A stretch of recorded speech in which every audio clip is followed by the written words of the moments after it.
My name is Tess. I'm from Dublin. I am medically trained. I'm an obstetrician, and I was doing the LL.M in medical law and ethics.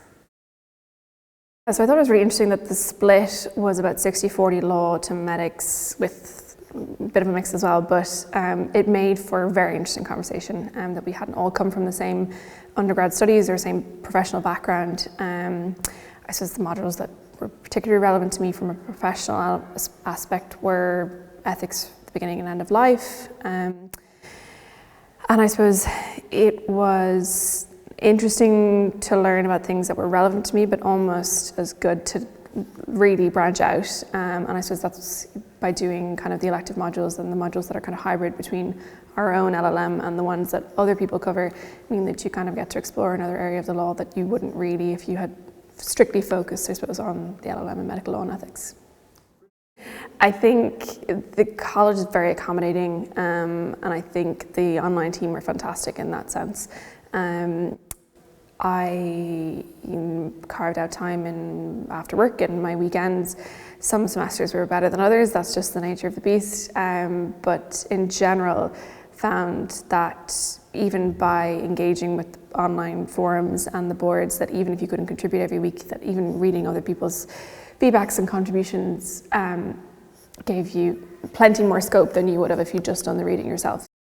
The assignments are very manageable and the course is well taught, so I suppose by the time you come to the end of the 10 weeks and the assignments are coming up, you feel well prepared from the outset, I suppose, to start those.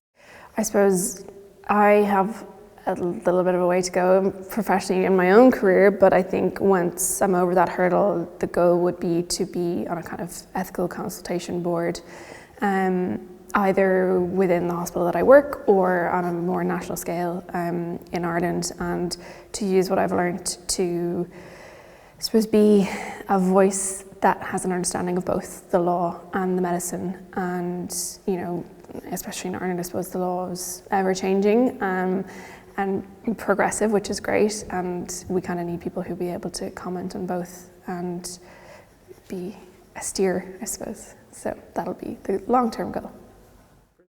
I was at a point, I suppose this was just over 2 years ago now, when I enrolled, and I was interested and didn't really know what I was letting myself in for, but it's been fantastic. And I think being here now is really special. You know, assignments can roll one into the other, semesters can roll one into the other, but when you're here in Edinburgh at the graduation and putting faces to names that you've gotten to know over the last 2 years, it's really special. And I think, yeah, so looking forward to the weekend.